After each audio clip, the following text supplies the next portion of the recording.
Praise the lord. Shalom. దేవుని పిల్లారా, మరొకసారి మన ప్రభువును రక్షకుడైన యేసుక్రీస్తు వారి అద్వితీయ శుభనామంలో ఈ కార్యక్రమాన్ని దూరాన సమీపాన ఉండి వీక్షిస్తున్న మా ప్రియులకందరికీ శాంతి సమాధానం కలుగును గాక. ఈ సాయంకాల సమయంలో మరొకసారి మీ ఎదుటికి రావడానికి దేవుడు చూపించిన కృపను బట్టి దేవదేవుని స్తుతిస్తూ మరొకసారి ఈ కార్యక్రమం అంతటిలో మీరు ఆత్మీయ దీవెన, ఆత్మీయ ఆశీర్వాదం పొందాలని దైవజనుడిగా నేను కోరుకుంటున్నాను. ఈ కార్యక్రమానికి ప్రారంభముగా ఒక స్తుతి గీతము మన మధ్యలో ఉన్న దైవజనరాలు ఒక పాట పాడి దేవుని నామాన్ని మహిమపరుస్తారు.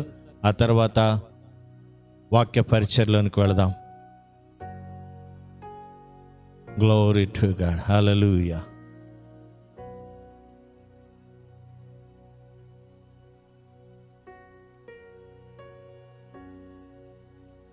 Glory glory glory glory. దేవుని నామానికి మహిమ కలుగును గాక.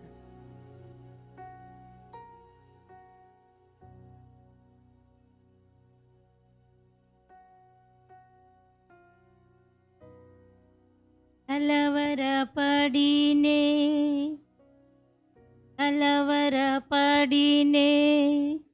కండల వైపు నా కన్నులే తుదునా,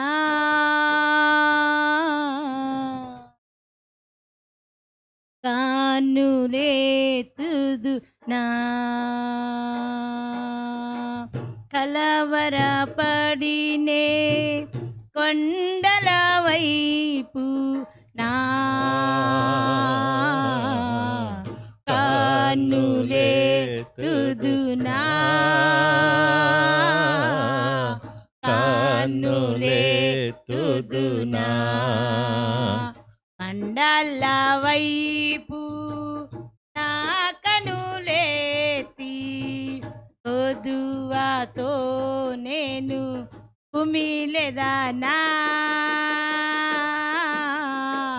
కొదువతో నేను కుమిలెదనా.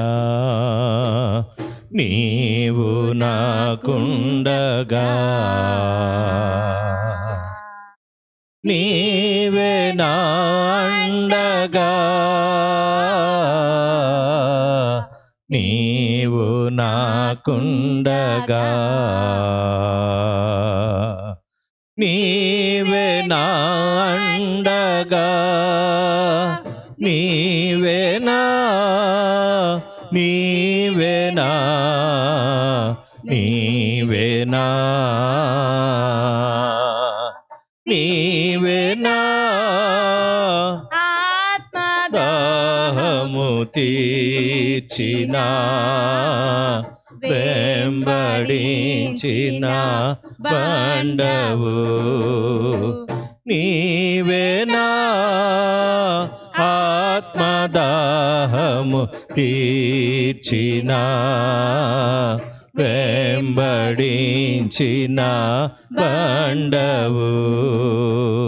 కలవరపడినే కొండల వైపు నా కన్నులెత్తుదునా, కన్నులెత్తుదునా.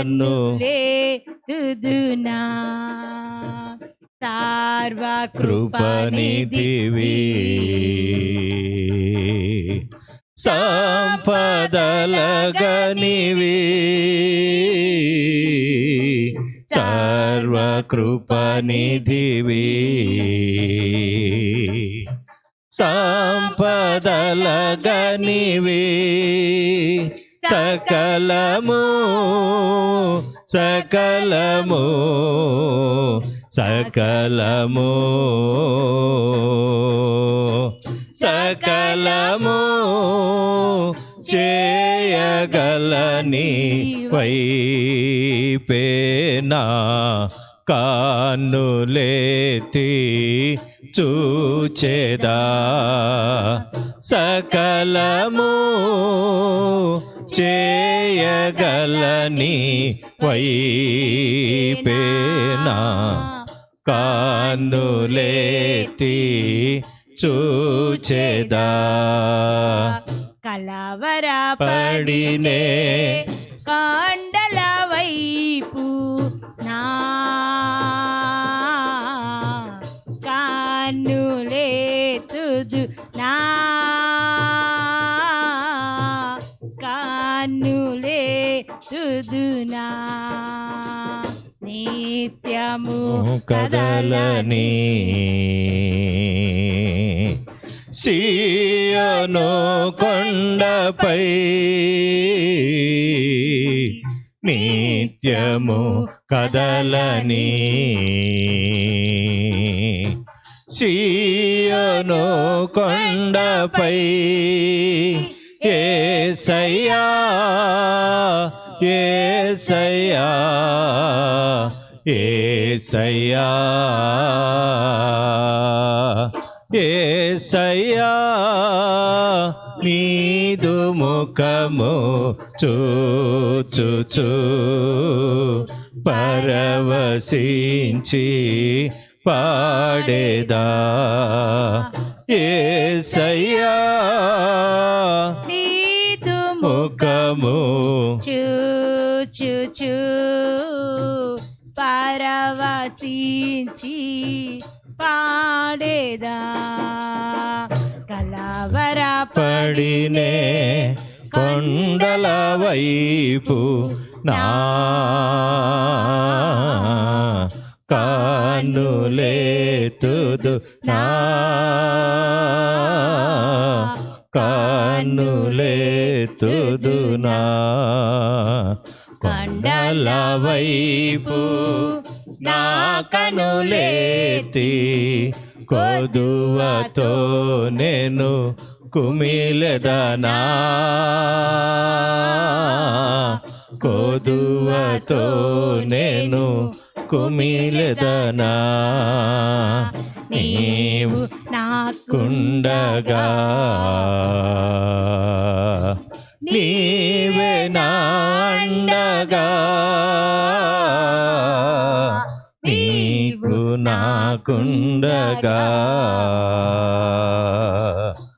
నీవే నాండగా నీవే నా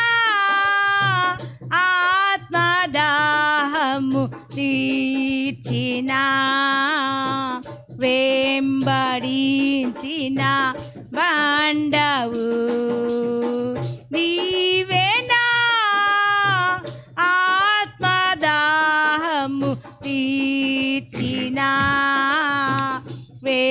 వెంబడించిన బండవు కలవరపడినే కండల వైపు నా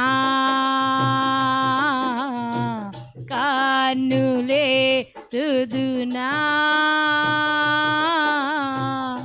కాను లేతుదునా.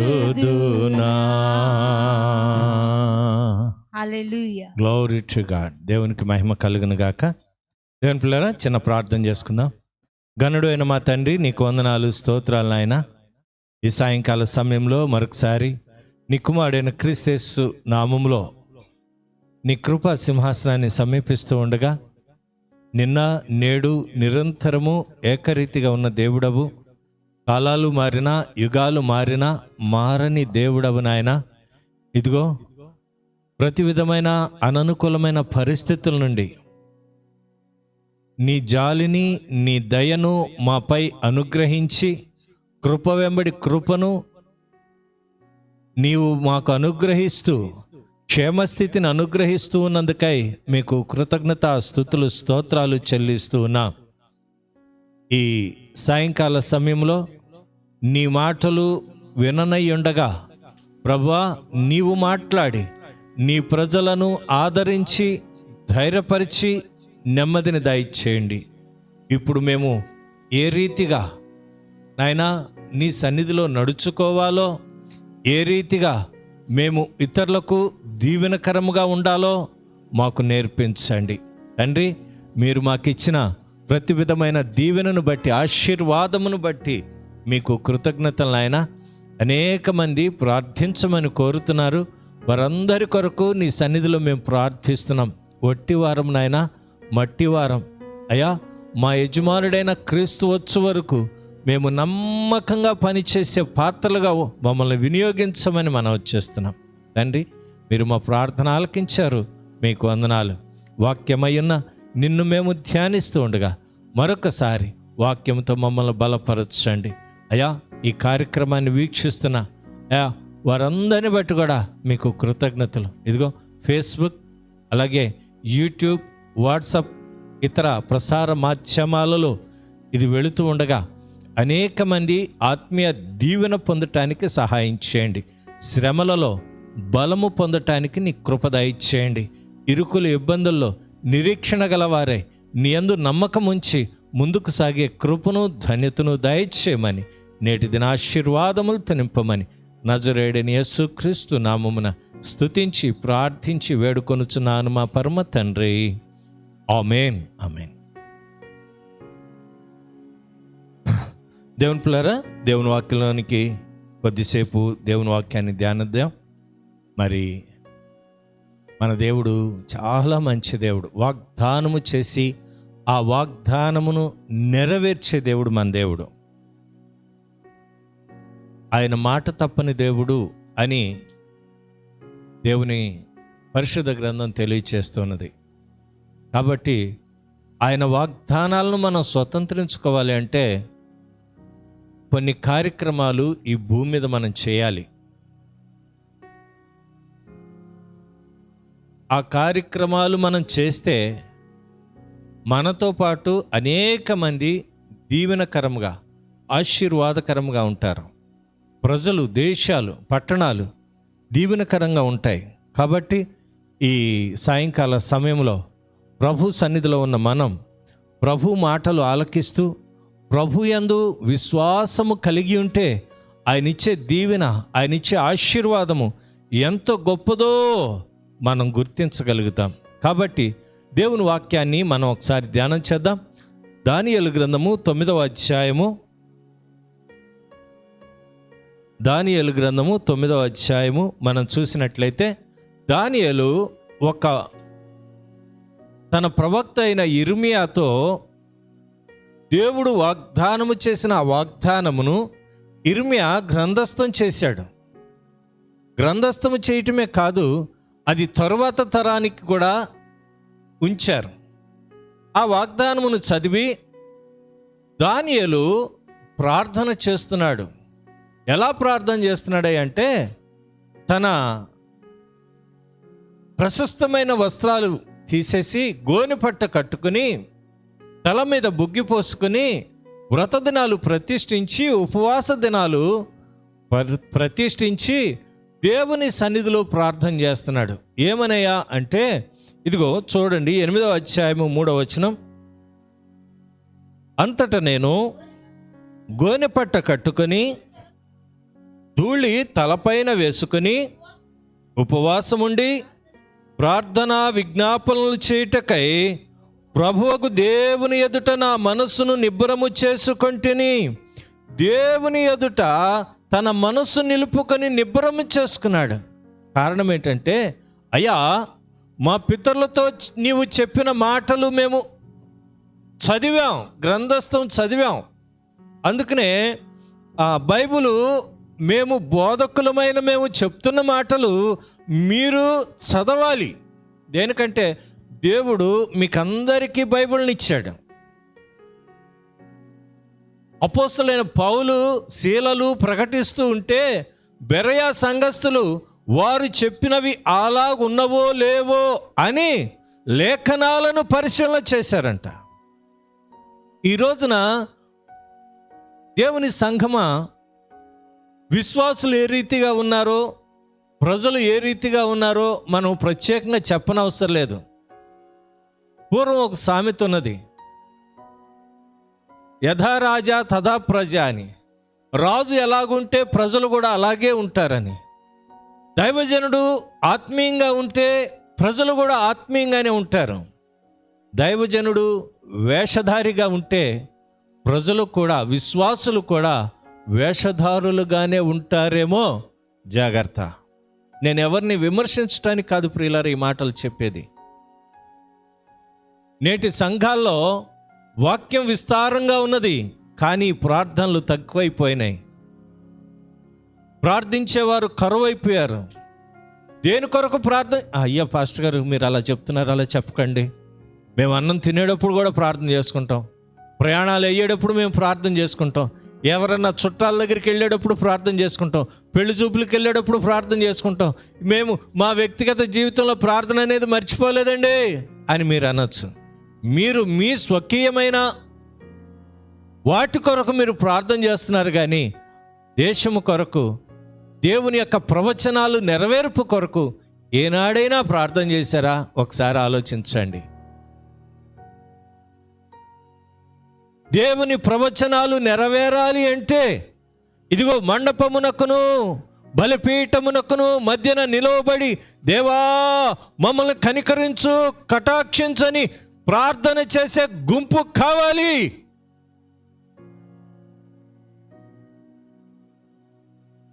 ఈ రోజుల్లో అటువంటి వారు లేరు. కాబట్టి ఆ దినాలలో భక్తులను లేపి ఆ మాటలు ఈ గ్రంథంలో లిఖింపచేశారు. ఇశ్రాయేలీలు తిరుగుబాటు చేస్తున్న ఆ దినాలలో ప్రవక్త అయిన ఇర్మియాకు వచ్చిన వాక్కు చూడండి. ఇర్మియా గ్రంథము 29వ అధ్యాయము తీయగలిగిన వారు ఒకసారి తీద్దాం. ఇర్మియా గ్రంథము 29వ అధ్యాయము, గ్లోరీ టు గాడ్, 10వ వచనం.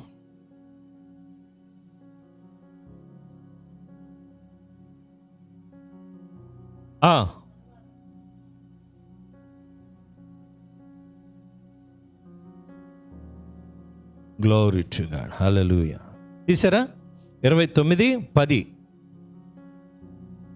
యెహోవా ఇలాగు సెలవిచ్చుచున్నాడు, బబులోను రాజ్యమునకు 70 సంవత్సరములు గతించిన తరువాతనే మిమ్మును గూర్చి నేను పలికిన శుభవార్త నెరవేర్చి ఈ స్థలమునకు మిమ్మల్ని తిరిగి రప్పించునట్లు నేను మిమ్మల్ని దర్శించును. నేను మిమ్మల్ని గూర్చి ఉద్దేశించిన సంగతులను నేను ఎరుగుదును. రాబోవు కాలమందు మీకు నిరీక్షణ కలుగునట్లుగా అవి సమాధానకరమైన ఉద్దేశములే గాని హానికరమైనవి కావు. ఇదే యెహోవా వాక్కు. తిరగబడిన ఇశ్రాయేలీలు, యూదులు, దేవుడంటే పడని వారిని అందరినీ కూడా ఆయన అన్యజనుల రోజులకు అప్పగించేశాడు. అయితే దేవుడు ఒక వాగ్దానం చేశాడు, అయ్యా అమ్మా, ఆ 70 సంవత్సరముల తరువాత నేను మిమ్మల్ని జ్ఞాపకం చేసుకుంటాను. ప్రైజ్ ద లార్డ్, హల్లెలూయా, హల్లెలూయా. 40 దినాలు ప్రచండ వర్షం నోవాహు దినాల్లో. దేవుడు చెప్పాడు, నోవాహు ఓడను నిర్మించుకో. ఆ రోజుల్లో ఇటువంటి పరిశుద్ధ గ్రంథాలు లేవండి. దేవుని వాక్కు ప్రత్యక్షమై మాట్లాడేదంతే. ఆ వాక్కునే వారు నమ్మేవారు, ఆ వాక్కునే విశ్వసించేవారు. నేను ఒక మాట చెప్తాను, అంటే అన్యదా భావించకండి. నాకు తెలిసిన ఒక సహోదరుడు విశ్వాసి కాదండి, అవిశ్వాసి. వాళ్ళు బ్రిటిష్ రాజుల యొక్క కాలంలో వాళ్ళ తండ్రులు బ్రిటిష్ వారి దగ్గర పనిచేసేవారంట. ఆయన చెప్పిన మాటలు నేను చెప్తున్నాను. అయితే మన భారతదేశానికి స్వాతంత్రం వచ్చినప్పుడు తెల్లదొరలు వెళ్ళిపోతూ వాళ్ళకి కొన్ని స్థలాలు ఇచ్చి చెప్పిన మాట వాళ్ళ పితరులు ఈ పిల్లలకు చెప్పారంట. ఏమనయ్యా అంటే, ఒరేయ్, ఈ భూమిలో కొంత ధనం ఉన్నది. అప్పుడు వెండి నాణ్యాలు, బంగారు నాణ్యాలు కదండి అప్పుడు వాడేవాళ్ళు. అది చాలా పురాతనమైనది. ఇప్పటికి 70 సంవత్సరాలు అయిపోయింది. మనకి స్వాతంత్రం వచ్చి వాళ్ళు వెళ్ళిపోయేటప్పుడు వాళ్ళ పితరులకు చెప్పారు, వాళ్ళ పితరులు పిల్లలకు చెప్పారు, పిల్లలు వీళ్ళకి చెప్పారు. ఇప్పుడున్న జనరేషను ఒక ఆయన మాత్రం అందరూ కూడా మర్చిపోయారు, కానీ ఇతను మాత్రం మర్చిపోలేదు. ఏంటి అంటే ఏదో ఒకరోజు ఆ నిధిని మేము తీసుకుంటాం. కలెక్టర్ గారికి అప్లికేషన్లు పెట్టారు, రకరకాల పెద్దలందరికీ అప్లికేషన్ పెట్టారు. అందరూ అన్నారు, రే పిచ్చోడ్లాగా ఉన్నావు నువ్వు, ఆ నిధి గనక ఉంటే ఇప్పుడు దాకా ఉంటుందా? గవర్నమెంట్ వాళ్ళు ఎప్పుడో స్వాధీనం చేసుకుంటారు. కాదండి, ఉన్నదండి, మా పితరులు చెప్పారండి. బంగారపు కడ్డీలు, స్వయంగా ఆయన నాతో చెప్పిన మాటలండి. వాళ్ళు పితరులు, లేకపోతే ఆ బ్రిటిష్ వాళ్ళు వాడిన ఆ బంగారపు ఉయ్యాలలు, రకరకాల వస్తువులు చాలా విలువైనవి భూమిలో పాతి పెట్టారు. అవి మేము తీసుకోవాలని చెప్పేసి ఆయన చేయని ప్రయత్నం లేదు. కారణం ఒకటే, నేను చెప్పాలనుకున్నది అక్కడ ఉన్నదా లేదా అనేది తర్వాత విషయం, కానీ వాళ్ళ పితరులు చెప్పిన మాటను మాత్రం అతను నమ్మాడు. ఈ రోజున ఇర్మియా వ్రాయించి ఉంచిన మాటలను దానియేలు చదివి ధ్యానం చేసి, ఇదిగో మా పితరులు చేసిన అపరాధములను తప్పులను నీవు క్షమించి ఈ రోజున మాకు విడుదల నువ్వు నాయనా అని ప్రార్థన చేయటానికి గోనెపట్ట కట్టుకుని, బుగ్గి పూసుకుని, వ్రత దినాలు ప్రతిష్ఠించి, ఉపవాస దినాలు ప్రతిష్ఠించి దేవుని సన్నిధిలో ప్రార్థన చేస్తూ ఉన్నాడు. ఆయన చాలా చక్కగా, అంటే ఇర్మియా గ్రంథంలో చెప్పబడిన మాటలను కోట్ చేశాడు. మనం కోర్టుకు వెళితే నువ్వెవరో ఆయనకి తెలీదు, ఆయన ఎవరో మీకు తెలీదు, కానీ Indian penal code IPC section ఫలానా సెక్షన్ ప్రకారం, ఫలానా సెక్షన్ ప్రకారం ఈ ముద్దాయికి ఇదిగో ఈ శిక్ష వేస్తున్నామని ఎలాగైతే చదువుతారో, అతను కూడా ఇర్మియా, ప్రవక్త అయిన ఇర్మియా వ్రాసిన ఆ మాటను మేము జ్ఞాపకం చేసుకుంటున్నాం. అది ఏ మాట అంటే, యెహోవా ఇలాగు ఆజ్ఞాపించుచున్నాడు, బబులోను రాజ్యమునకు 70 సంవత్సరములు గతించిన తరువాతనే మిమ్మును గూర్చి నేను పలికిన శుభవార్త నెరవేర్చి ఈ స్థలమునకు మిమ్మల్ని రప్పించెదను. మరలా తిరిగి రప్పిస్తాను నేను. 70 సంవత్సరాలు మీరు అక్కడే ఉండాలి, దాన్ని ఏమంటారు, చెరలోనే ఉండాలి, బందిఖానాలోనే ఉండాలి, దాసులుగానే ఉండాలి, బానిసలుగానే ఉండాలి. ఈ రోజున నేను ఒక మాట చెప్పాలని ఆశపడుతున్నాను. అప్పుడు రాజరికాలు ఉన్నాయి, కానీ ఇప్పుడు రాజరికాలు లేవు. ప్రజాస్వామ్య దేశంలో మనం ఉన్నాం.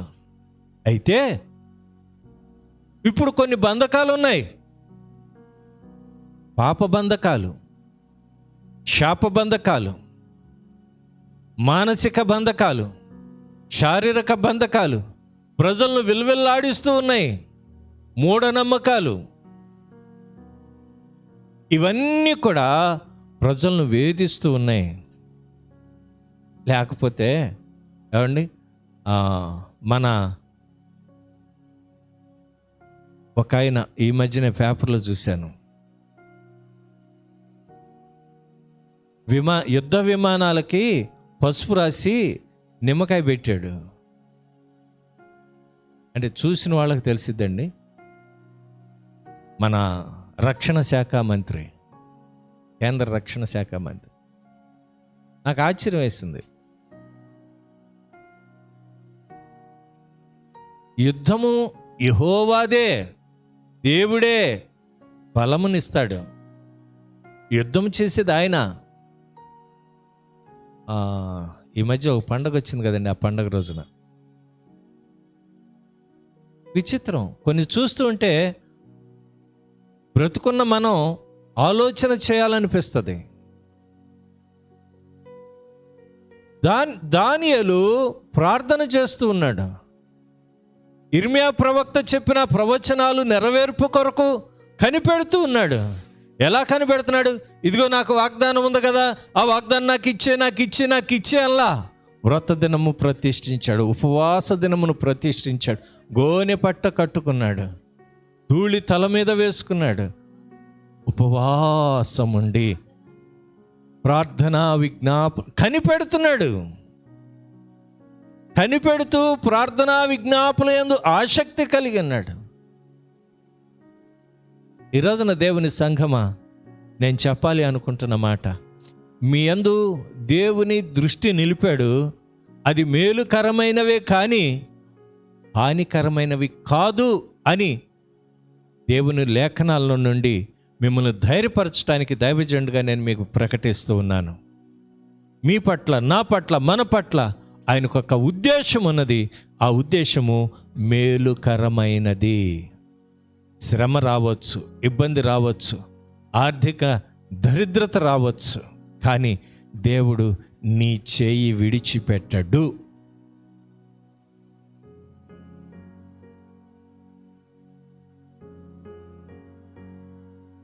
ప్రార్థన చేసే అనుభవం నీకుంటే, మోకరించే అనుభవం నీకుంటే, నేను అప్పుడప్పుడు ఈ గత నెలలో చాలా ఒక విషయంలో దుఃఖపడ్డాను. దైవజనులు మాదే విజయ్ కుమార్ గారు ప్రార్థన వీరుడు అని చెప్పచ్చు. అంటే ఎంతోమంది ప్రార్థన పరులు ఉన్నారు. నాకు తెలిసిన అన్నయ్య అతను. ప్రార్థన అంటే మొట్టమొదటిగా గుర్తొచ్చేది మా ప్రాంతంలో మాదే విజయ్ కుమార్ గారు, PPF పెంతెకోస్త్ పాస్టర్స్ ఫెలోషిప్లో మంచి ప్రార్థనా పరుడు. ఆయన అనేక మందికి ప్లాట్ఫామ్గా ఉన్నాడు. విశాఖపట్నంలో ఏ ప్రాంతంలో ఉన్న దైవజనులైనా వాళ్ళని పిలిపించి మీటింగ్స్ పెట్టించి అనేక మందికి పరిచయం చేసిన దైవజనులో ఒక దైవజనుడు. ఆయన లేరు అనే సంగతి మా కళ్ళంట నీళ్ళు తెప్పించింది. దేవుని ప్రణాళికలు మనం ప్రశ్నించగలమా? దేవుని ఉద్దేశాలను మనం ఎదిరించగలమా? ఆయన 1000 ప్రశ్నలు వేస్తే ఒక్క ప్రశ్నకు కూడా మనం జవాబు చెప్పలేమని యోబు గ్రంథంలో వ్రాయబడి ఉంది. 1000 ప్రశ్నలు. ఇప్పుడు ఎగ్జామ్స్ రాసే పిల్లలకి 100 క్వశ్చన్లు ఉంటాయి, అందులో 70 రాస్తే చాలు. కాంపిటీషన్ ఎగ్జామ్స్కి. కానీ 1000 ప్రశ్నలలో ఒక్క ప్రశ్న కూడా జవాబు లేదు మన దగ్గర. అలాంటిది ఆయన మీద మనం అడగగలమా? ప్రశ్నించగలమా? మన జ్ఞానం సరిపోదు ప్రియులారా. ఒకటి, ఆయన ఉద్దేశములు నీ పట్ల, నా పట్ల, మన పట్ల మేలుకరమైనవి, ప్రయోజనకరమైనవి అని గుర్తించి దానియేలు ప్రార్థన చేయటం మొదలుపెట్టాడు. మామూలు ప్రార్థన కాదు, సాధారణమైన, ప్రభువా నన్ను దీవించు, నా భార్యను దీవించు, నా బిడ్డలను దీవించు, మా అత్తగారిని దీవించు, మా మామగారిని దీవించు, మా మేనలను దీవించు, మా మా మా ఇది కాదు. మా పట్టణము, మా దేశము, దేవా ఇశ్రాయేలీలు, యూదులు ఎంతమంది ఉన్నారో వారందరి పక్షముగా నీ సన్నిధిలో గోనె పట్ట కడుతున్నాను నాయనా. దర్యావేషు రాజు కాలంలో 1 సంవత్సరం పూర్తి అయిన తరువాత ఈయన లేఖనాలు చదువుతూ ఉంటే అతని హృదయం మండింది. దేవుని వాక్కు మనం చదువుతూ ఉంటే మన హృదయాలు మండాలి ప్రియులారా. ఏదో సాధారణంగా దినపత్రికలు చదివినట్లుగా, ఒక నవల్స్ చదివినట్లుగా చదువుకుని వెళ్ళిపోవటం కాదు, మన హృదయాలు మండాలి.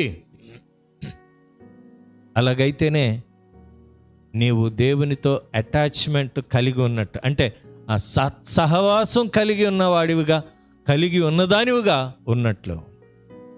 ఏదో దినపత్రికలు చదివినట్లుగా మనం చదువుకుని వెళ్ళిపోతే దానివల్ల ఏ ప్రయోజనము ఉండదేమో. బై హార్ట్, నోటి అంటే దాన్ని ఏమంట, బట్టి పట్టినట్లుగా ఉండొచ్చేమో. బై హార్ట్ బట్టి పట్టినట్టుగా ఉండొచ్చేమో. ఏమండి, కొన్ని మాటలు మనము దాన్ని ఏమంటారంటే మెమరీ వర్సెస్ అని మనం చదువుకుని వెళ్ళిపోతాం. అది కాదు. ఏ ప్రసంగంలోనైనా కొన్ని మాటలు ఉంటాయి, ఆ మాటలు ఉచ్చరిస్తే చాలు, అది మెమరీ వర్సెస్. అటువంటివి కాదు. ఇది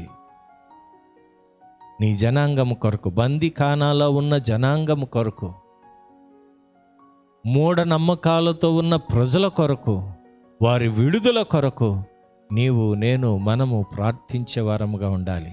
ఈ రోజున కరోనా కరోనా కరోనా, ఎక్కడ చూసినా కరోనా బాధితుల గురించే వ్రాయబడుతున్నది. మరణాలు తగ్గినాయి, కేసులు పెరుగుతూ ఉన్నాయి. మన రాష్ట్రము 2వ రాష్ట్రముగా ఉన్నది. మన దేశము 3వ దేశముగా ఉన్నది. ప్రపంచ దేశాలలో కరోనా కేసులు ఎక్కడున్నాయిరా అంటే అమెరికా 3వ దేశంలో మంది ఉంది. భయంకరం. ఈ రోజున ఏ స్థితిలో, ఏ పరిస్థితిలో ఉన్నారో తెలియదు, కానీ ఒక చిన్న మాట, ప్రార్థన చేసే అనుభవం నీకు ఉండాలి. ఎవరిని బట్టి ఈ కార్యం జరుగుతుందో. దావీదు కాలంలో దావీదు రాజు అయ్యాడు. ఒక గొప్ప కరువు వచ్చిందండి. మామూలు కరువు కాదు.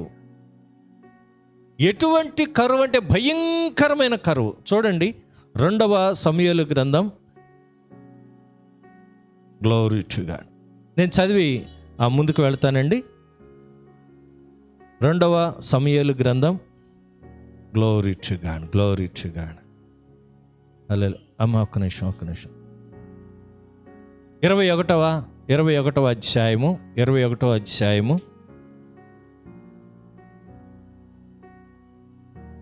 అంటే ఇలాగూ కూడా కరువు వస్తుందా, ఇలా కూడా శ్రమలు వస్తాయా, ఇలా కూడా ఇబ్బంది వస్తుందా అని చాలామందికి అనుమానం. ఏమండి, ఆ అనుమాన నివృత్తి కొరకు ఈ మాటలు మీకు వినిపిస్తున్నాను. చదువుంది 2వ సమూయేలు గ్రంథం 21వ అధ్యాయము 1 నుండి 2 వచనాలు మనం చదివితే, దావీదు కాలమున 3 సంవత్సరములు విడవకుండా కరువులు కలుగగా దావీదు యెహోవాతో మనవి చేసెను. అందుకు యెహోవా ఈలాగు సెలవిచ్చెను, సౌలు గిబియోనులను హతము చేసెను గనుక అతనిని బట్టియు నరహంతకులకు అతని ఇంటి వారిని బట్టియు శిక్షగా ఈ కరువు కలిగెను. ఏంటండి, ఆయన చనిపోయి దాదాపు 1వ అధ్యాయంలో చనిపోయాడు. 1 సమూయేలు గ్రంథం 31వ అధ్యాయంలోనే అతను చనిపోయాడు కదా. 2వ సమూయేలు గ్రంథం 2-3 అధ్యాయాల్లో అతను చనిపోయాడు. ఆ తర్వాత దావీదు రాజుగా అభిషేకింపబడ్డాడు. అయితే 21వ అధ్యాయంలో ఒక చిన్న మాట కనబడుతుంది. ఏంటి అంటే, సౌలు కుటుంబీకులు గిబియోనీయులను హతము చేసెను గనుక అతనిని బట్టియు నరహంతకులకు అతని ఇంటి వారిని బట్టియు ఈ శిక్ష, ఈ కరువును మీ మీదకు రప్పించాను. విడువక కరువు కలిగింది 3 సంవత్సరాలు. దావీదు ఏం చేశాడు?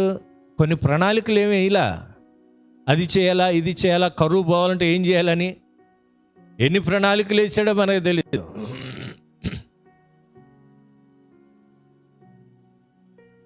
కరువు కరువు కరువు, దేశమంతా కరువే.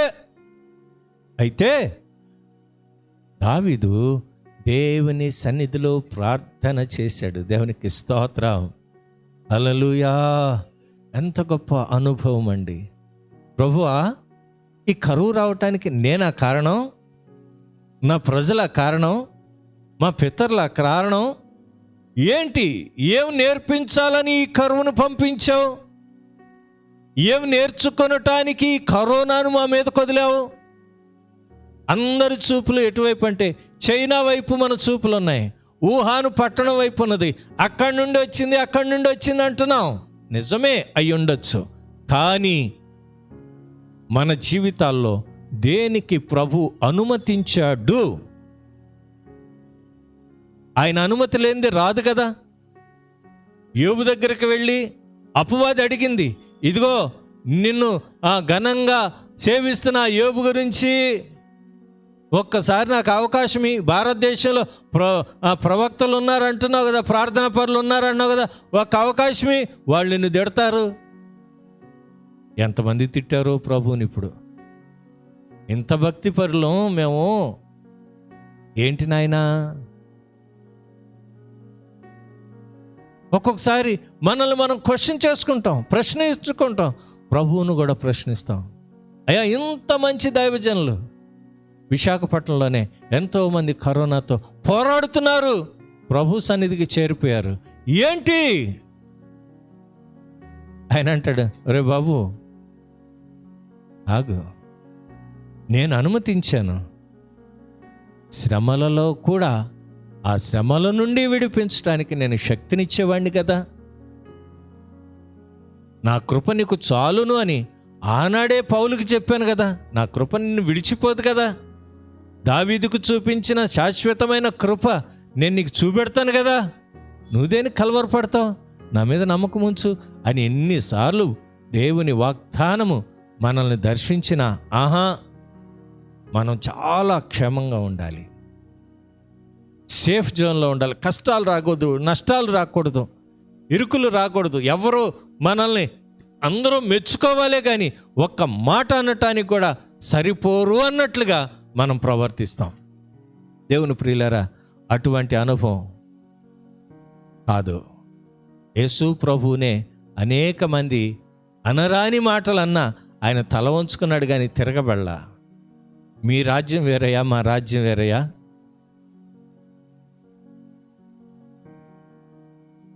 నీ ఎదుట నేను నిలబడ్డాను అంటే దేవుని ప్రణాళిక, ప్రవచనాలు నెరవేర్పేది.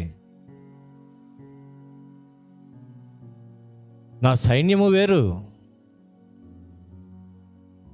నా పద్ధతి అంతా వేరు, ఇహ సంబంధమైనది కాదు. నా రాజ్యం పర సంబంధమైనది. దేవునికి స్తోత్రం, హల్లెలూయా. దావీదు మనసు నిలుపుకుని దేవుని సన్నిధిలో ప్రార్థన చేస్తే దేవుడు మాట్లాడుతున్నాడు, ఇదిగో సౌలు కుటుంబము గిబియోనులను చంపించింది, వారి యొక్క కుటుంబము నరహత్యల నిమిత్తము 3 సంవత్సరాలు కరువు, భయంకరమైన కరువు, మామూలు కరువు కాదు. ఈరోజు నువ్వు ఆలోచించావా? ఈ కరువు దేనికొచ్చింది? ఈ శ్రమ దేనికొచ్చింది? ఈ నింద దేనికొచ్చింది? ఈ అపవాదు దేనికి మొయ్యవలసి వస్తుంది? అది నా వలన, నా కుటుంబం వలన, నా సంఘం వలన, మా దైవజనుల వలన, ఎవరి లోటు, ఎవరి పొరపాటు అని దేవుని సన్నిధిలో నువ్వు అడగాలి. మనం అడగాలి, ప్రభు సన్నిధిలో మొరపెట్టాలి, విడుదలిచ్చే దేవునికి మొరపెట్టాలి.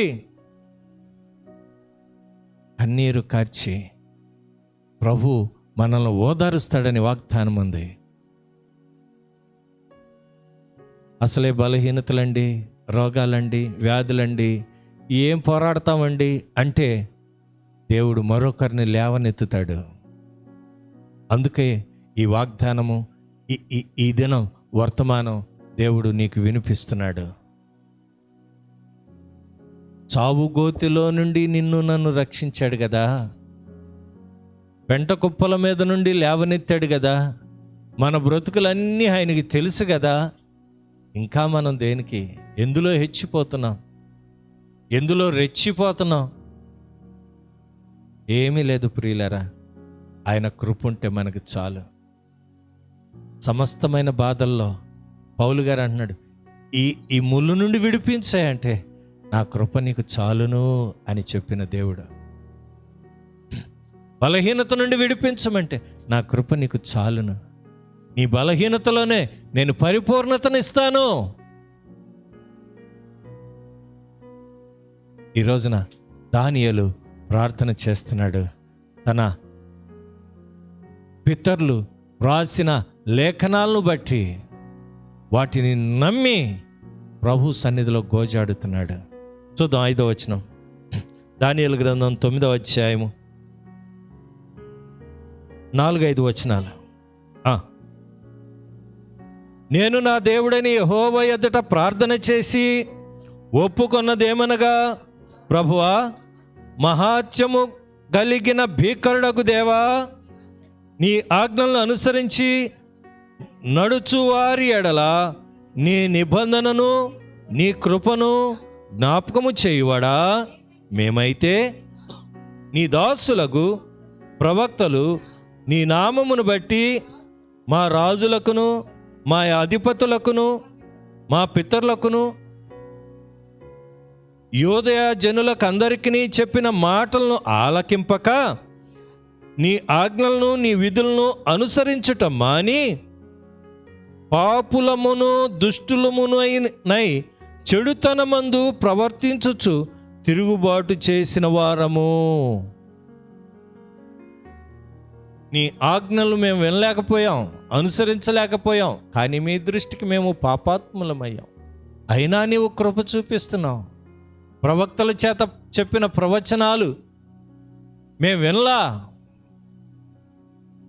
మా కొరకు కన్నీరు కార్చిన ప్రవక్తలను, వాళ్ళని మేమేమన్నామో తెలుసా? పని పాట లేదు వాళ్ళకి, అలాగే ఏడుస్తుంటారులే. వాడికి పిచ్చి పట్టింది, యేసు ప్రభు పిచ్చి పట్టింది, అందుకని ఏడుస్తున్నాడులే అనే మా పనులకు మేము వెళ్ళిపోయాం, మా వ్యాపారాలకు మేము వెళ్ళిపోయాం, మా ఉద్యోగాలకు మేము వెళ్ళిపోయాం, మా బ్రతుకు తెరువు కొరకు మేము వెళ్ళిపోయాం, మా డబ్బు సంపాదన కొరకు మేము వెళ్ళిపోయాం. కానీ మేము మా పదవులను, మా ఉద్యోగాలను, మా చేతి పనులను ప్రేమించాం, కానీ ఇదిగో నిన్ను ప్రేమించలేకపోయారయ్యా. నిజదేవుడైనా నిన్ను ప్రేమించలేకపోయారు, సేవించలేకపోయారయ్యా. అది మా తప్పిదమే అని దేవుని సన్నిధిలో ఒప్పుకుంటున్నాడు.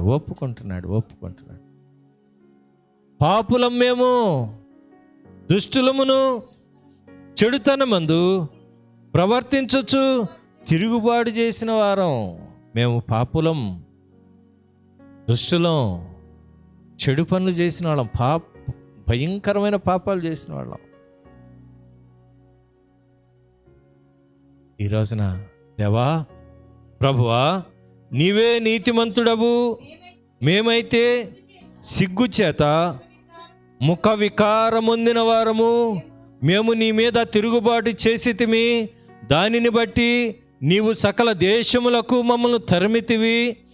యెరూషలేములోను యోదయ దేశములోను నివసించుచు స్వదేశీవాసులుగా ఉన్నట్టు పరదేశవాసులుగా ఉన్నట్టు ఇశ్రాయేలీలందరినీ మాకును ఈ దినమున సిగ్గే తగి ఉన్నది. ప్రార్థన చేసేటప్పుడు, అయ్యా, నీ ఆజ్ఞలు, నీ ప్రవక్తలు చెప్పిన ప్రవచనాలను, రాజులు చెప్పిన మాటలను మేము అంగీకరించలేకపోయామయ్యా. అయితే ఈ రోజున మాకు సిగ్గే తగి ఉన్నది. మా ముఖమునకు సిగ్గు కలిగింది. సిగ్గే. ఏమండి, ఏంటి ఈ సిగ్గు పోవాలంటే? వారు ఆయన తట్టు చూడగా వారికి వారి ముఖములకు వెలుగు కలిగెను, వారి ముఖములెన్నడూ లజ్జింపలేదు. వారి వైపు తిరగాలి. ఈరోజున ఈ మాటలు వింటున్న దేవుని సంఘమా, ఆయన ఎంత కనికరం. మీరు ఈ 9వ అధ్యాయం అంతా చదివితే, అయ్యా, మా దేశము యొక్క ఆ రాజుల కొరకు మేము ప్రార్థన చేస్తున్నాం. మా పితరుల పాపమును క్షమించు, మా పాపమును క్షమించు అంటాడండి. చూడండి, ఆ మాట చదువుకుని మనం ముగించుకుందాం. ప్రభువా,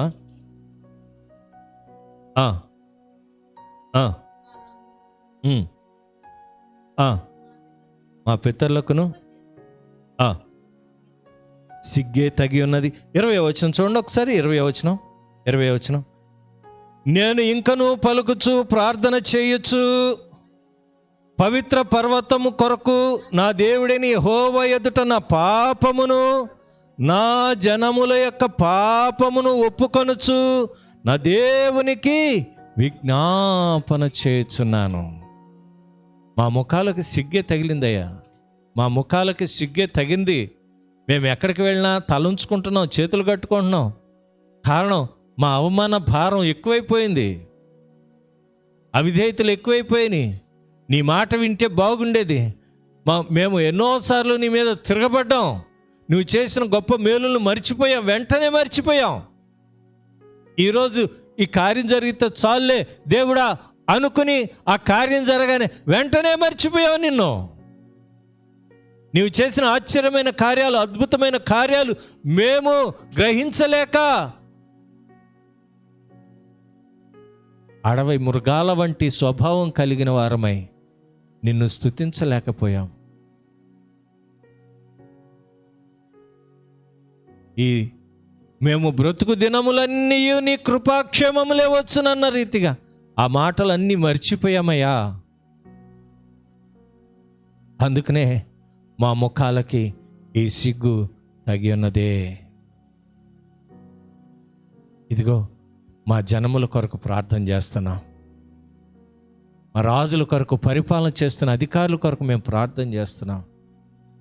అయ్యా, పాపమును ఒప్పుకుంటున్నామయ్యా. నీ కనికరం లేకపోతే మేము బ్రతకలేమయ్యా. నీ దయగల చూపు లేకపోతే మేము బ్రతకలేమయ్యా. నీ ఓదార్పు లేకపోతే ఈ పాపలోకంలో మేము బ్రతకలేమయ్యా. అయ్యా, మా బిడ్డలను పెంచడానికి సమయోచితమైన జ్ఞానాన్ని దయచేయి. మా కుటుంబాన్ని పరిపాలన చేయటానికి జ్ఞానాన్ని దయచేయి. ఈ సమాజంలో మేము ఎలా మెలగాలో జ్ఞానాన్ని దయచేయి నాయనా. పాము వలె వివేకము, పావురం వలె నిష్కపటమైన జీవితాలు మేము కలిగి ఎలా జీవించాలో, నీ వాక్యానుసారమైన జీవితాలు మేము కలిగి ఉండటానికి నీ కృప దయచేయి నాయనా. ఎడతెగక నీ సన్నిధిలో ప్రార్థించే కృపను దయచేయ అని ప్రభు సన్నిధిలో మనం మనవి చేయాలి. 20వ వచనంలో ఆయన చక్కగా అంటున్నాడు, యెహోవా ఎదుట నా పాపమును నా జనుల యొక్క పాపమును ఒప్పుకుంటున్నాను. ఆ దేవుని సన్నిధిలో విజ్ఞాపన చేస్తున్నాను. నా జనము యొక్క పాపమును ఒప్పుకుంటున్నాను. ఎంతమంది ఉన్నారు జనం? యూదా ఇశ్రాయేలీలు ఎంతమంది ఉన్నారు? బబులోను దేశంలో చెరపట్టబడిన బ్రతికి ఉన్న ప్రతి ఒక్కరి కొరకు ఈయన రిప్రజెంటేటివ్గా, ప్రతినిధిగా ఇదిగో మండపమునకును బలిపీఠకమునకును మధ్య నిలువబడి దేవా అని అంగలారుస్తున్న అనుభవం ఇక్కడ మనం చూడగలం. దేవుని రాయబారిగా చాలామంది పేర్లు పెట్టుకుంటారు. శాంతి దూత, ప్రపంచ దూత, మరి రకరకాలు, పీస్. సర్లేండి, వాళ్ళ గురించి మన దానికి వాక్యం డైవర్ట్ అయిపోద్ది. ఈ రోజున ఇదిగో ఆయన ప్రార్థన చేస్తున్నాడు. ప్రభువా, రహస్య ప్రార్థన అండి, కన్నీటి ప్రార్థన అండి, ఒప్పుకోలు ప్రార్థన అండి. తన జనముల కొరకు, తన పాపముల కొరకు, తన పితరుల పాపము కొరకు కన్నీరు కారుస్తున్న అనుభవం మనం ఇక్కడ చూడగలం.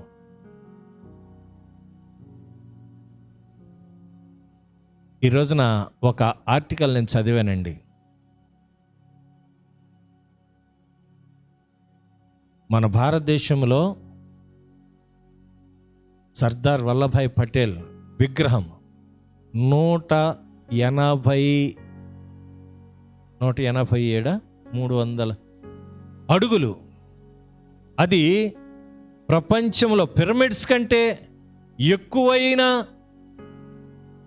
ఎత్తు.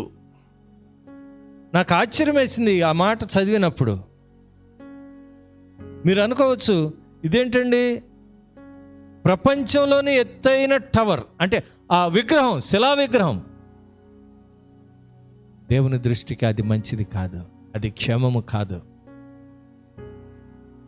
మీరు పాత పేపర్లు తిరగేస్తే ఎన్ని అడుగులు ఎత్తో 300,000 కోట్ల రూపాయలకు పైనే దాని కొరకు ఖర్చు పెట్టారు. దేని కొరకు నరేంద్ర మోడీ గారు దేనికి ఖర్చు పెట్టారండి అది అంటే పేరు ప్రఖ్యాతల కొరకు. పిరమిడ్స్ కూడా అంత ఎత్తులేవండి, అంతకంటే ఎత్తైన కట్టడం వల్లభాయ్ పటేల్ గారిది 182 మీటర్స్. చూడండి, దేనికి మాటలు చెప్తున్నంటే 182 మీటర్ల ఎత్తు ఆ నది పక్కన, సబర్మతి నది పక్కన. ఏమిటయ్యా మోడీ గారు అంటే, నా ఇష్టం, మీరెవరు అడగటానికంటే. ఏం మాట్లాడతాం? అదొక పాపం, అపవిత్రత. దానివల్ల భారతదేశానికి ఏమైనా ఒరిగిందా అంటే, ఇదిగో ఈ కరోనా ఒరిగింది. దేవునికి ఇష్టం లేదు. అయినా దైవజనులుగా విశ్వాసులమైన మనము ప్రభు సన్నిధిలో ఒప్పుకొని కనికరం పొందాలి.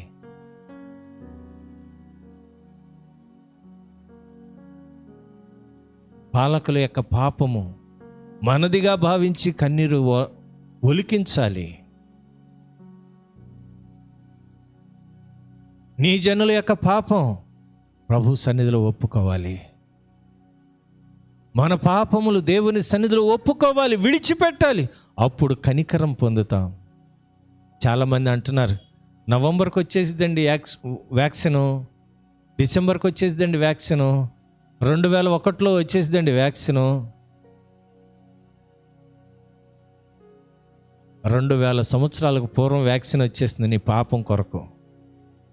యేసు ప్రభు అనే వ్యాక్సిన్ ఆల్రెడీ ఎప్పుడో 2000 సంవత్సరాలకు పూర్వమే. యేసు రక్తం, ఆ వ్యాక్సిన్ వేసుకోకుండా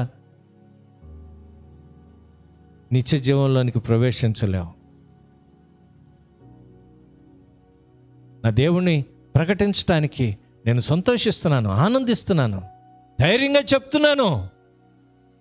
నాకు మహా అయితే 47 సంవత్సరాలు, కానీ 2000 సంవత్సరాలు, 2020 సంవత్సరాలకు పూర్వం మనందరి కొరకు ఆయన రక్తంను కార్చాడు, ఒక వ్యాక్సిన్ రిలీజ్ చేశాడు. ఇదిగో, లోక పాపములు మోసుకొని పోవు దేవుని గొర్రెపిల్ల, ఆ వ్యాక్సిన్ పేరు. నమ్ముతావా? విశ్వసిస్తావా? ఆయన వెంబడిస్తావా? నీ జీవితంలో గొప్ప కార్యాలు దేవుడు చేస్తాడని నీవు నమ్మితే విడుదల విడుదల విడుదల చూస్తావు. ఆ వ్యాక్సిన్ వేసుకుంటే నిత్య జీవం. ఈ లోకంలో రోగాలు రావచ్చు, మరణాలు కలగచ్చు, ఆర్థిక ఇబ్బందులు, దరిద్రత అనుభవించవచ్చు, కానీ యేసు రక్తము నీవు వ్యాక్సిన్గా తీసుకుంటే నిత్య జీవం. 1000 సంవత్సరాల ఆ పరిపాలనలో యుగ యుగములు ఆయనతో ఉంటావు, యుగ యుగములు ఆయనతో ఉంటావు. ఈ రోజున దేవుని సంఘమా, నువ్వు ఏ స్థితిలో ఉన్నావో నాకైతే తెలీదు, ఏ పరిస్థితిలో ఉన్నావో నాకైతే తెలియదు, కానీ దేవుని మాటకు నీవు లోబడితే నిశ్చయముగా దేవుడు నిన్ను ఆశీర్వదిస్తాడు. దానియేలు వలె ప్రార్థనాపరుడుగా ఉండాలని ఉద్దేశంతో దేవుడి మాటలు నీకు వినిపిస్తున్నాడు. మనకు వాగ్దానాలు ఎన్నో ఉన్నాయి. ఆ వాగ్దానాలను స్వతంత్రించుకోవాలంటే నీవు నల్లకోడిని కొయ్యన అవసరం లేదు, తెల్లగుడ్డు తీసుకురాని అవసరం లేదు, ఒక పోతునో గొర్రెపోతునో తీసుకొచ్చి వధించని అవసరం లేదు. నిన్ను నీవు తగ్గించుకొని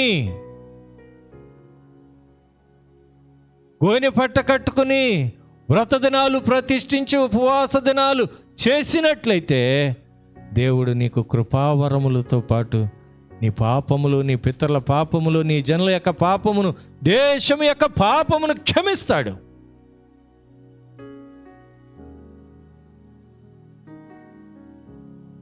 దావీదు దేవుని సన్నిధిలో ప్రార్థన చేశాడు, ప్రభా 3 సంవత్సరాలు కరువు ఏంటి నాయనా అంటే, సౌలు గిబియోనులను చంపేశాడు, వారి కుటుంబీకులు నరహత్యను బట్టి నేను ఈ శిక్షను విధించాను. ఏమో ఈ రోజున ఏ శిక్షణ, ఏ అవిధేయతను బట్టి మన దేశాన్ని ఈ పాడు రోగం లేకపోతే వ్యాధి, క్రిమి వేధిస్తుందో, ఎంతమంది నలిగిపోతున్నారండి.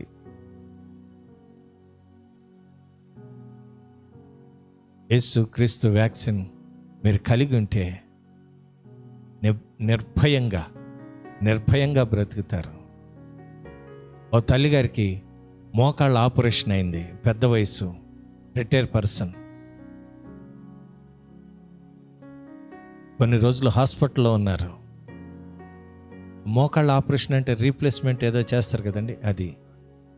ఆ గుజ్జు అరిగిపోతే నడవటం కూడా చాలా భయంకరమైన కష్టం. కాలు ఒక అడుగు వేయటానికి కూడా కష్టం. అటువంటి పరిస్థితి. ఇప్పుడు నడిచేస్తున్నారు, తిరిగేస్తున్నారు చాలామంది. ఇప్పుడు తెలీదు. ఆ తల్లిగారు అటువంటి పరిస్థితిలో ఉన్నప్పుడు నేను ఆమెను పరామర్శించడానికి వెళ్ళాను హాస్పిటల్కి. ఇప్పుడు కదండి, కొన్ని సంవత్సరాలు అయింది. అప్పుడే ఆ నర్స్ వచ్చి ఇంజెక్షన్ చేయటానికి వచ్చింది. ఆ ఇంజెక్షన్ లోపలికి వెళ్ళట్లా. దేనికంటే కొన్ని రోజుల నుండి దాన్ని ఏమంటారు, ఇంజెక్షన్ చేసే ప్యాడు దాని మీద ఉండటం వలన అది ఇంజెక్షన్ లోపలికి వెళ్ళట్లా. దాన్ని ఏం చేయాలంటే మరలా ఇంకొక లిక్విడ్ కొడితే అది మామూలుగా క్లియర్ అయ్యిద్ది. అది నొక్కుతూ ఉంటే భయంకరమైన సల్పరం. ఆ తల్లిగారి ప్రార్థన ఏంటి తెలుసా? ప్రభువా, ఈ శ్రమను నన్ను ఓర్చుకోవటానికి నాకు శక్తినిచ్చావు, నీకు స్తోత్రం అంటుంది. అమ్మో బాబోయ్, ఎంత బాధ అండి, ఎంత నొప్పి అండి. ఆ తల్లిగారి విశ్వాసం చూసి నేను అసలు ఆశ్చర్యపోయాను. అప్పటి నుంచి నాకు ఏ శ్రమ వచ్చినా, ప్రభువా నీకు స్తోత్రం, నీ చిత్తము లేనిదే ఇది నా జీవితానికి అనుమతి లేదు, కాబట్టి నీవు అనుమతించావు, నేను అనుభవిస్తున్నాను. ఓర్పును కూడా ఇచ్చే దేవుడవు నీవే, దేవునికి స్తోత్రం. ఈ రోజున మీ జీవితంలో ఏముందో నాకైతే తెలీదు. ప్రభువారిని మీతో మాట్లాడుతున్నారు, ప్రార్థించండి.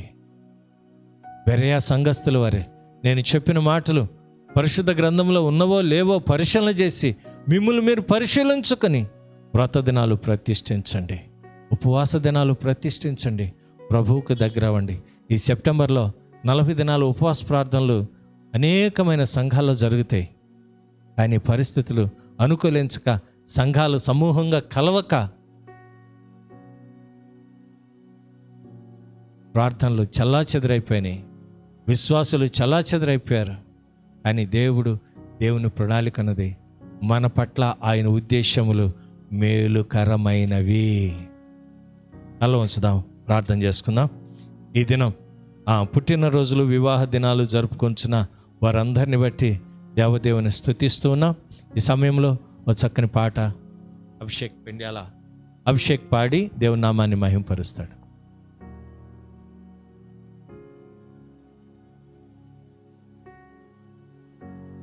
నీ కృపా బాహుల్యమే నా జీవిత ఆధారమే, నీ కృపా బాహుల్యమే నా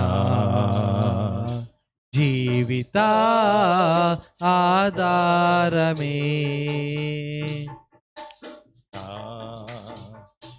జీవిత ఆధారమే, శృతులు లేని వీణనైమతి తప్పిన వేళ,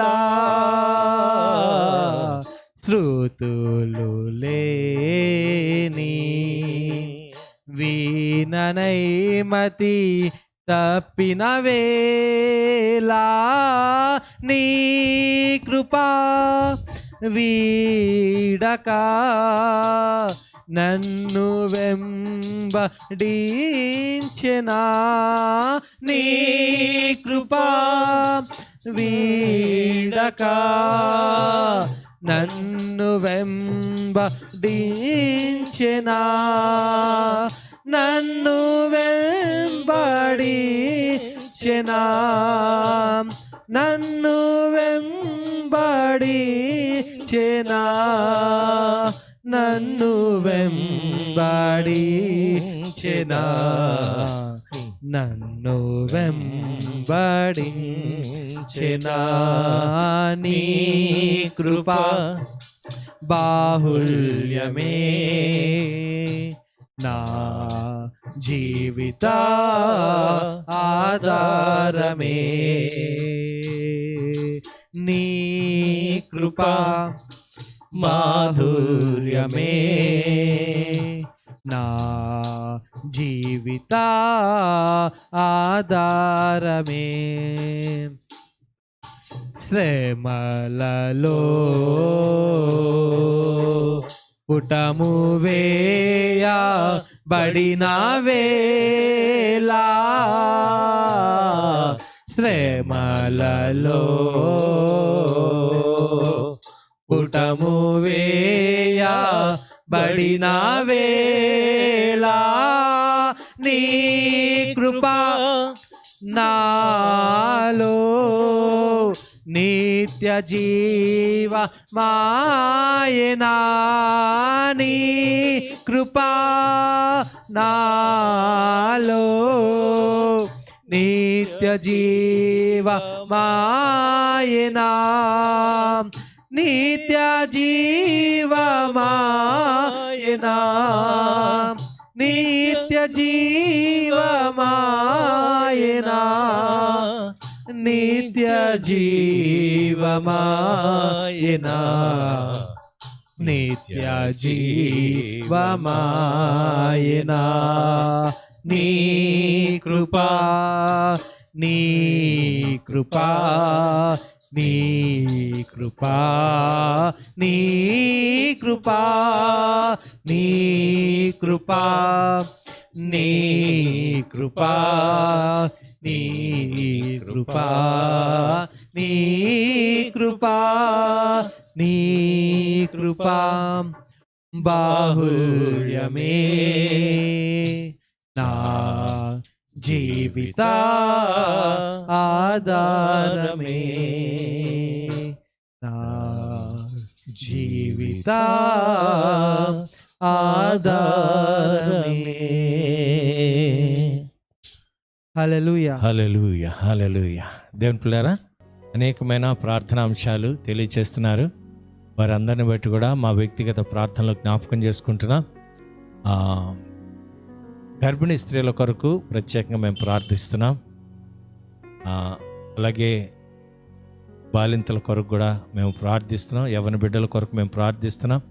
కొంతమంది ఉద్యోగాలు కోల్పోయిన నిరుద్యోగుల కొరకు, కొంతమంది ఇప్పుడు కాంపిటీషన్ ఎగ్జామ్స్కి ప్రిపేర్ అవుతున్నారు, వారి కొరకు కూడా మేము ప్రార్థిస్తున్నాం.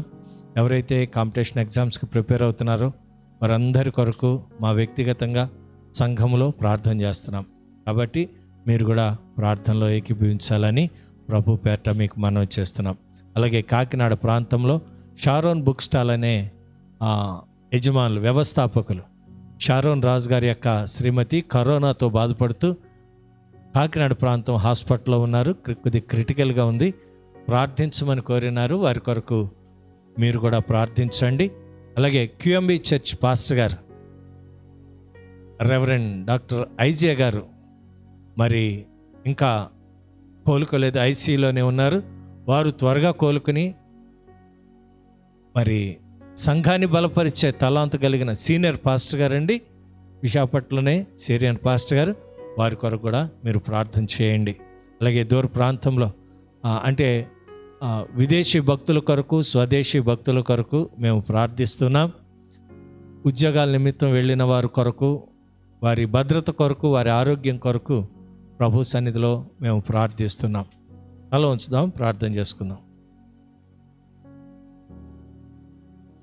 మహాగణుడా, మహోన్నతుడా, నీకు వందనాలు. ఈ దినమును బట్టి మిమ్మల్ని స్తుతిస్తూ నీ లేఖనాలను బట్టి మేము ప్రార్థిస్తున్నాము నాయనా. మీరు సుఖముగాను మాన్యముగాను బ్రతుకులాగున రాజుల కొరకును అధికారుల కొరకును ప్రజలందరి కొరకు ప్రార్థించమన్నావు తండ్రి. ఇదిగో ప్రార్థించే తలాంతు అనేక మంది మరిచిపోయారేమో. మరొకసారి నీ వాక్కు చేత అనేక మందిని పురికొల్పబట్టానికి, ఉజ్జీవం పొందటానికి నీ వాక్కును పంపినందుకే నీకు కృతజ్ఞత స్తుతులు స్తోత్రాలు చెల్లిస్తున్నాం అయ్యా.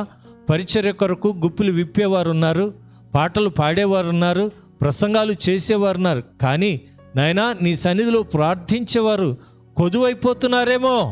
ఈ రోజున దానియేలును మా ఎదుటికి తీసుకుని వచ్చి ఇర్మియా ప్రవక్త నీవు చేసిన ఆ వాగ్దానమును జ్ఞాపకం చేసుకుని మొరపెట్టిన రీతిగా, కన్నీరు కార్చిన రీతిగా, నాయనా వ్రత దినాలు ప్రతిష్ఠించిన రీతిగా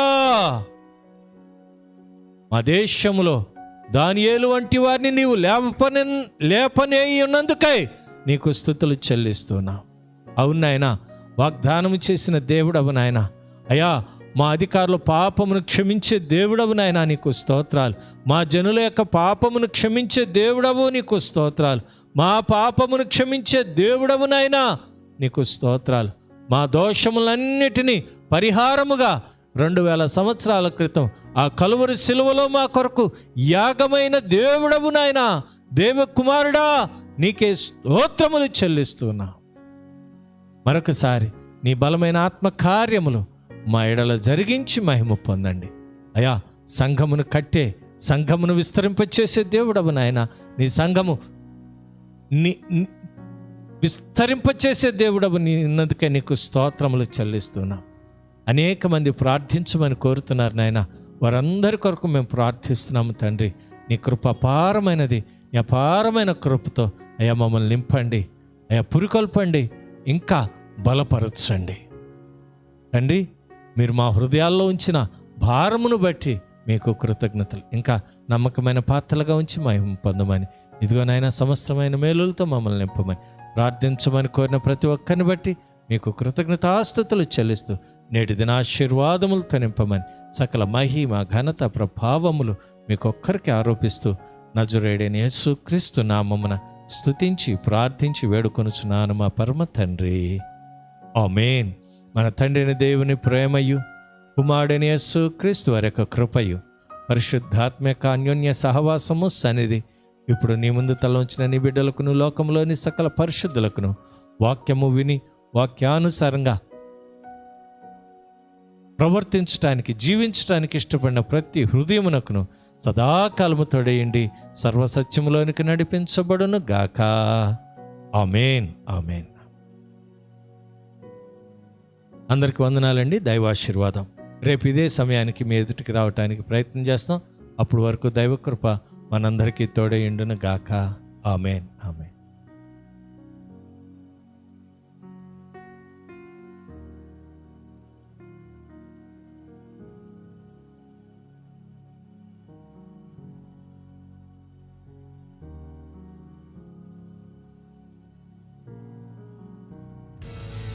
Hey there! Is today your first time here? Or maybe your first time in a while? If so, maybe you're wondering exactly who we are and what this church is all about. Well, we'd like you to know that we're a group of ordinary people who are on an amazing journey together, following Christ. Our guide is the Bible because it's the divinely inspired Word of God, and it will never take us in the wrong direction. Along the way, we hope you'll see that we are welcoming and spiritually passionate, and that getting to know you is a big deal to us. We know that the road is rough sometimes, but we'll work really hard to bring you practical and relevant messages to equip and encourage you through life's ups and downs. We want you to know that we care about this community, and we believe that it's our job to make it a better place. So, no matter who you are or where you've been, we're glad you're here with us today, and we hope that you'll join us on our journey, following Christ and living out His plan for us. So, welcome to church.